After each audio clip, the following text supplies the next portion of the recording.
This is Numa. And this is Muna. Welcome to the AISD Morning War. By the students. For the students.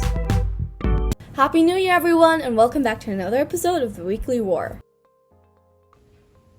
We wish the entirety of AISD community a wonderful and a successful year ahead as we move into 2021.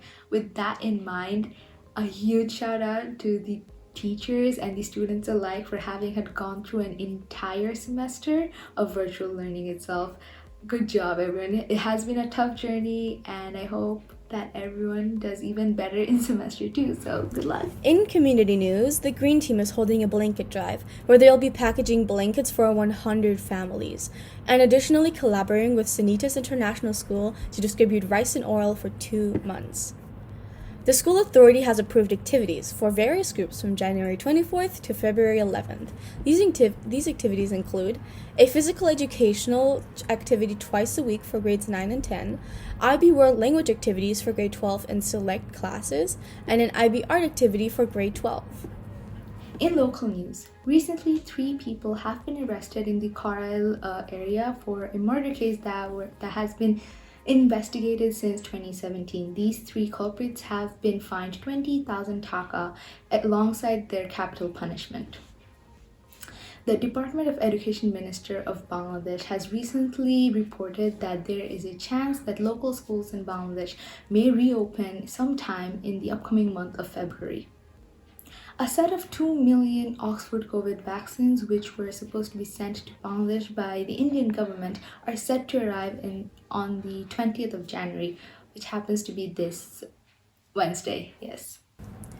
In international news, the U.S. President-elect Joe Biden is set to be inaugurated on January 20th. As of now, the capital is being placed under strict security procedures in the light of recent activities and a potential riot. Many countries have begun to push ahead for China's COVID vaccine despite its lower efficiency rate, shedding a small ray of hope into the dire COVID situation. Jeff Bezos lost and then regained the title of world's richest man that Elon Musk took from him in the last week, which highlighted the meteoric growth of Tesla. Have you ever wondered what it might be like to be the president of your grade's council? I have, even though I've never run for any position in council, but I've always wondered about it. Well, to gauge my curiosity, as I would say, Irfan Chaudhry, the president of the Junior Student Council, is here with us today with some handy tips for anyone who might be interested in the upcoming year to run for their council, as well as kind of giving us an explanation of what his position entails, the responsibilities he has to shoulder as a president.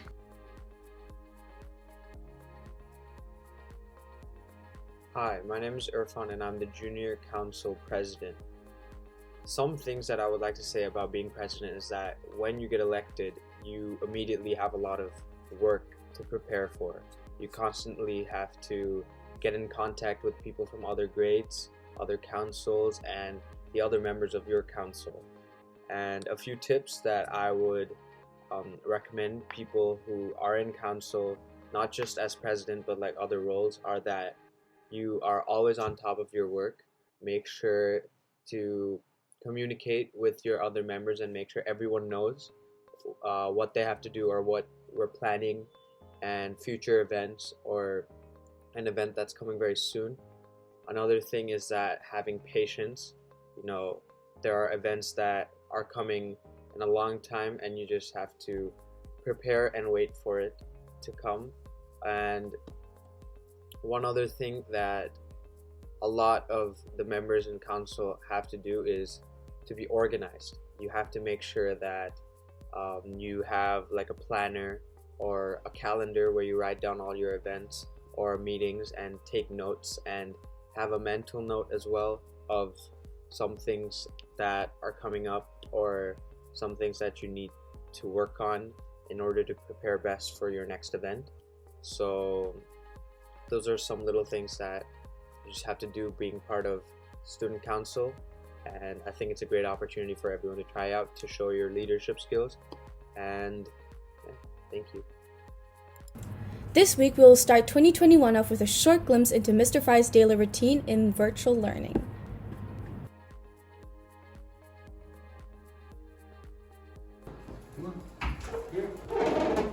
Kiki, food? Food? Food time? Gotta feed the dogs. Come on. And of course, every day has to start with a good cup of coffee. My daily routine is actually trying to get to the gym every day. Sometimes it's only 20 minutes, sometimes it's an hour. But it kind of refreshes me and keeps me going.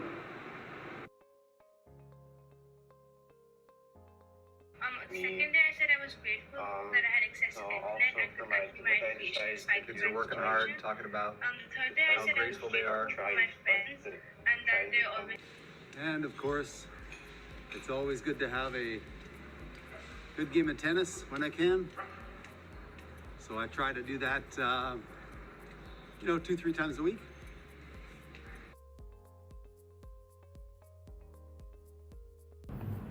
This week, Eric has some suggestions for us we could all benefit from as we move into the year 2021 and what it holds for us.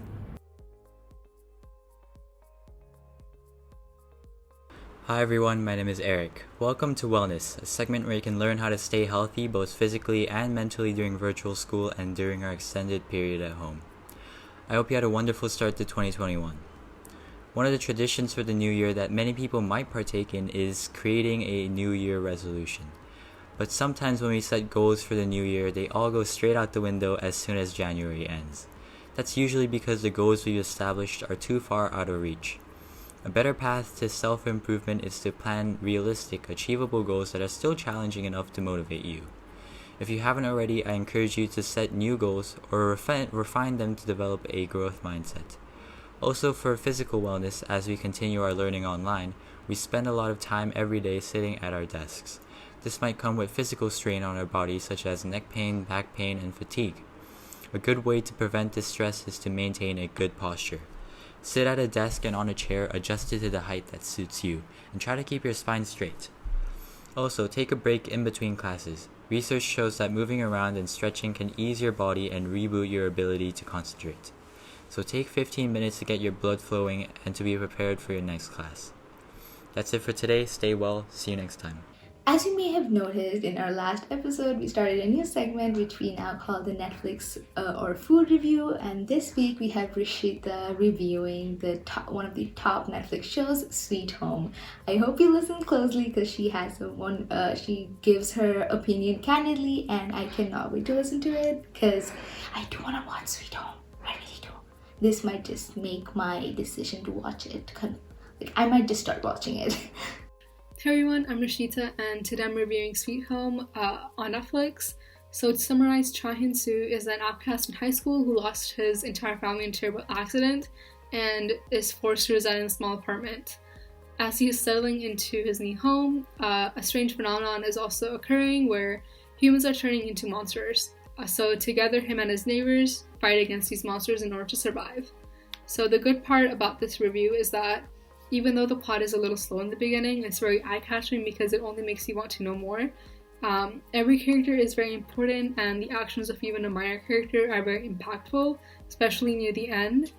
And within the main plot, there are many side stories as well, such as why was Cha Hyun the main character an outcast and what the relationships between every character is.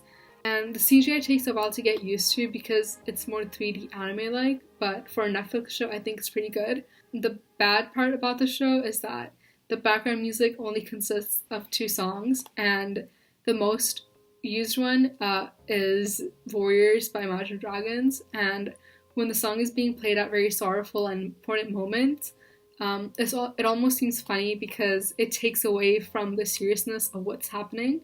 Just a side note is that if you've already read the actual Sweet Home prior to the show, then do watch out because the show isn't exactly true to its written version, and there are characters which are added which never existed, and around episode 4 the show takes a completely different path in the storyline. To conclude, overall I'd give the show a 4.5 out of 5, only because I'm not a fan of the background music choices. And also, trigger warning is that the show does mention topics such as suicide, and it's also very gory, so if you're someone that can't handle that, then the show might not be for you.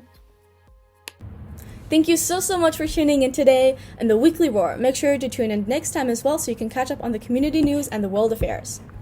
Stay safe, everyone, and please try to make sure that you wear your masks when you go out of your house, and please maintain the regulations set by the government of Bangladesh regarding social distancing and everything, just so we can have a COVID-free 2021 if possible. But yes, have a good week ahead and see you next time. Bye.